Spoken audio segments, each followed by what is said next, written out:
ලංකාවේ අද අපි මෙහෙම කතා කළාට මේ රටේ සමූහ මිනිවලවල් අදටත් යුක්තියක් නැතුව තවමත් ඒ විදිහටම මහ පොළොව යට කැකෑරෙමින් යුක්තිය ඉල්ලමින් සිටිනවා. ලෝක ඉතිහාසයේ මුල්ම වරට සමූහ මිනිවලකින් මලසිරුරු ගොඩ අරගෙන අධිකරණ වෛද්‍ය පරීක්ෂණයක් පැවැත්වීම ඉතිහාස කතාව දෙවන ලෝක යුද්ධ සිද්ධ වුණා. දෙවන ලෝක යුද්ධයේදී පෝලන්ත ජාතික යුද සිරකරුවන් දහසකට අධික පිරිසකගේ හිසට වෙඩි තියලා ඝාතනය කරලා සෝවියට් රුසියාවේ කේටින් වනාන්තරයේ මිහිදන් කිරීමේ සිද්ධිය ලෝකේ පළමු අධිකරණ වෛද්‍ය පරීක්ෂණය සඳහා ගොඩගත් සමූහ මිනී බලවට පත් වුණා. ලංකාවෙත් මේ විදිහටම මලසිරුරු ගොඩ ගැනීම රසක් උතුරු නැගෙනහිර දකුණේ මේ හැමතැනම සිද්ධ වෙලා තියෙනවා. මේ සමූහ මිනිවලවල් කතාව උඩට එන්නේ 1986 සිට 1990 දක්වා කාලවකවානුවේ. ඒ කියන්නේ ජවිපේ දෙවන සන්නද්ධ නැගී සිටීමත් එක්ක. දෙවනි කැරැල්ලෙන් JVP එක පරාජය වුණායින් පස්සේ සමූහ මිනිවලවල් පිළිබඳ තොරතුරු දිගින් දිගටම වාර්තා වුණා.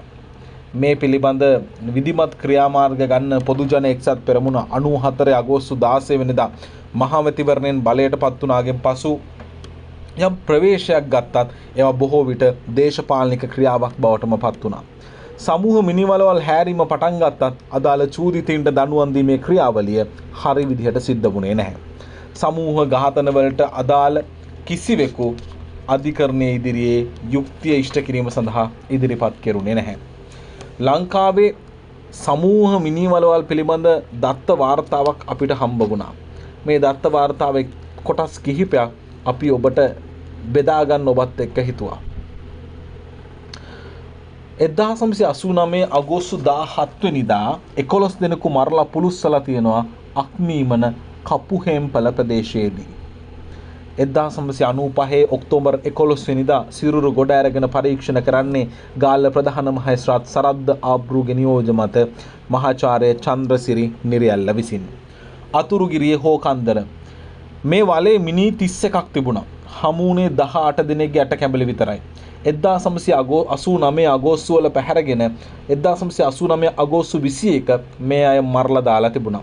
මාළඹේ තලංගම හෝකන්දර ප්‍රදේශයේ අතුරුදන් වුණු පුද්ගලයන් ඝාතනය කරලා බල දැමීමේ චෝදනාව එල්ලුණේ එවකට වාද්දුව පොලිස් ස්ථානාධිපතිව ඉඳලා පසුව සහකාර පොලිස් අධිකාරී වුණු සුමිත් එදිරිසිංහට ඒ වගේම අතුරුගිරිය පොලිස් ස්ථානාධිපති ඇන්ටන් සිසිර කුමාරට. පොලිස් ස්ථානාධිපති සුමිත් එදිරිසිංහගේ පියාගේ ඝාතනයෙන් පසු මේ මරණයට ගිය පොලිස් පිරිසක් රැගත් ජිප්‍රියක් කැරලිකරුවන්ගේ බෝම්බයකට හසු වීමෙන් පසු මේ සිද්ධිය සිද්ධ වුණා කියලා තමයි කියවෙන්නේ. අත්තනගල්ල උඩුතුත්තුරු පිටිය කොස්සේන 1981 සැප්තැම්බර් 1 වන දින ඝාතනයට ලක් වුණු 15 දෙනෙකුගේ පමණ පිරිසක් මිහි පිට නිදන් කර තිබුණා. හිස්වලට පරාලැන ගසලා හිස්වලට පරාලැන ගහලා වෙඩි තියලා බාගෙට පුලුස්සපු මලසිරුරු 7ක් මෙහි තිබුණා.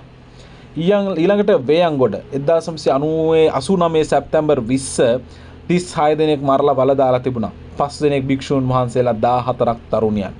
තරුණියන් බොහෝ පිරිසක් කළුතර සොරෝනතොටවත්ත කඳවුරේ සිටි සැකකරුවන් කියලා සැක කරනවා.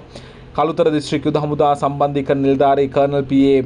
කරුණාතිලක වේයන්ගොඩ එස්.එල්. නිවසට 89/9/18 ගිනි තැබීමෙන් පස්සේ මේ සිදුවීම සිද්ධ වුණා කියලා තමයි වාර්තා වෙන්නේ. නිකවැරටියත් වාරිය පොළත් අතර පිහිටි පාදිනිය හන්දියේ කැරලිකරුවන් විසින් බිම් බෝම්බයක් පුපුරවලා 89 දී පොලිසිය 5 දෙනෙක් මරණයට පත් වුණාගෙන් පස්සේ අත්අඩංගු හිටපු කැරලිකරුවෝ 25ක් මරලා මේ වලට දාලා තියෙනවා. නිකවැරටිය වාරිය පොළ අතර තිබුණු පාදිනිය පාලමසල මාර්ගයේ මරලා වල දාලා තියෙන්නේ. ජ්‍යෙෂ්ඨ පොලිස් අධිකාරී එඩිසන් ගුණතිලකට චෝදනා එල්ල වුණා. මහා මහේස්ත්‍රාත් විසින් 95 දී පරීක්ෂණ පැවැත්වුවා. 12 මහේ පහනමෙන් නිවෙන්නට නොදී එම බලයේ සතියක් පමණ සිරුරු ගිනි තියලා තියෙනවා කියලා තමයි ඉතිහාස කතාව තියෙන්නේ. 12 මහේ පහනමෙන් නිවෙන්නට නොදී එම බලයේ සතියක් මල සිරුරු ගිනි තබා ඇත.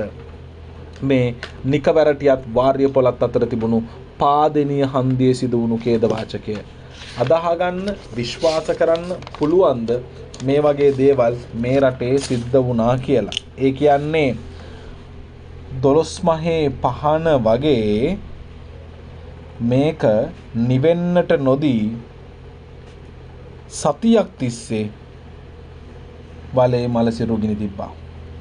මේ ලංකාවේ සිද්ධ වෙච්ච දේවල්. හොඳයි ඊළඟ කතාවට යමු. මීරිගම හාපිටිගම 89 නොවැම්බර් 13 වෙනිදා ඉඳලා 13 වෙනිදා 15 දෙනෙකු ඝාතනය කරලා වල දානවා. සිරුරු 15ක් වසර 94 දෙසැම්බර් 1 වෙනිදා මහේස්ත්‍රාත් ඉදිරිපිට ගොඩගත්තා. සිරුරු 3ක් ඥාතීන් හඳුනාගත්තා. මීරිගම පොලිසිය ඉල්ලීම උඩ මේ සිරුරු එම වකවානුවේ වල දැමීමට මීරිගම ප්‍රාදේශීය සභාවේ කම්කරුවන් 5ක් යොදවුවා කියලා තමයි තොරතුරු වාර්තා වෙලා තිබෙන්නේ. ඊළඟට මාතරේ අංකුඹුරේ මරා දාලා තිබුණා තවත් අංකුඹුර ගල්හින්න මාර්ගයේදී අංකුඹුර පොලිසිය 5ක් බිම් බෝම්බයකින් 89 නොවැම්බර් 12 වෙනිදා මරණයට පත් වුණාගෙන් පස්සේ අත්අඩංගුවේ සිටි 31ක් 1989 නොවැම්බර් 13 මැරුවා. මහනුවර අතිරේක මහේස්ත්‍රාත් පරීක්ෂණ පැවැත්වුවා. මිනිසුන් 31කගේ ඇටසැකිලි හම්බ වුණා. ඥාතීන් මේ සිරුරු හඳුනාගත්තා. මොහු මාතලේ දිස්ත්‍රික් පොලිස් වසම් වලට අයත් පිරිසක් ගොඩගත් සාධක අනුව හිසට වෙඩි තබා ඝාතනය කළා කියලා තමයි තොරතුරු වාර්තා වුණේ. නිකවැරටිය තලාකොළවැව මාර්ගයේ ගල්පෝක්කු අසල 20 දෙනෙක් ඝාතනය කර 89 දෙසැම්බර් 5 වල දාලා තිබුණා. නිකවැරටිය ගැමුණු හමුදා කඳවුර මගින් කැරලිකරුවන් 20 දෙනෙකු වද දීලා මරලා දාලා තිබුණා. මේට චෝදනා ලැබුවේ නිකවැරටිය බාර යුද හමුදා ආඥාපති බ්‍රිගේඩියර් ජානක පෙරේරායි. සිරුරු 1994 ඔක්තෝබර් 25 ගොඩගෙන හඳුනා ගැනීම ආරම්භ වුණා. ජානක පෙරේරාත් අන්තිම බෝම්බයකට අහු වෙලා මැරුණා. මිනුවන්ගොඩ වල්පිට රජයේ ගොවිපළසල 89 දෙසැම්බර් 5 තරුණයෝ 17 දෙනෙක් මරලා පුලුස්සලා තිබුණා. දිවුලපිටිය පොලිස් ස්ථානයේ එවකට ස්ථානාධිපති විමල් සමරසේකර, පොලිස් අධිකාරී කුඩාහෙට්ටි උප පොලිස් පරීක්ෂක නිමල් ප්‍රනාන්දු සහ ගොඩගේ ඇතුළු පිරිසක් මේකට චෝදනා එල්ල කර තිබුණා. නිට්ටඹුව වතුපිටිවල වවුල් කැලේ පාසල් ශිෂ්‍යාවක් ඇතුළු 12ක් අත්අඩංගුවට ගැනීමෙන් පසු ඝාතනය කර 90 පෙබරවාරි 27 පුලුස්සලා තිබුණා. වීරගුල එවකට සිරි පොලිස් ස්ථානාධිපති ධම්මික ප්‍රසන්න චන්ද්‍රසේන මේ පිළිබඳ චෝදනා ලැබුවා. මේ ඝාතනයට පෙර වවුල් කැලෙන් පලා අනුර කුමාර ගාමිණී සිද්ධිය හෙළිකිරීමෙන් පසු 90 මාර්තු 4 වවුල් කැලේ ඝාතන පිළිබඳ පරීක්ෂණ ආරම්භ වෙනවා. ඇඹිලිපිටිය සූර්යකන්ද ඇඹිලිපිටිය පාසල් 13කින් පැහැරගත් සිසුන් 53න් 48ක් 1990 ජනවාරි 24 ඝාතනය කරලා පුලුස්සලා දානවා.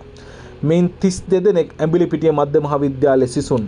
මේ පිළිබඳ චෝදනා එල්ල වුණේ ඇඹිලිපිටිය හමුදා කඳවුරේ බ්‍රිගේඩියර් ලක්ෂ්මන් අල්ගමට, කඳවුරේ ප්‍රධානී කර්නල් පරාක්‍රම ලියනගේ, කඳවුර බාර නිලධාරී කපිතාන් ජාලි ඈපාට මේ ඝාතනයට ලක් වූ සිසුන්ගේ මලසිරු කිහිපයක් 94 ජනවාරි 4 වෙනිදා සූර්යකන්ද සමූහ වලින් මිගොඩගත්තා.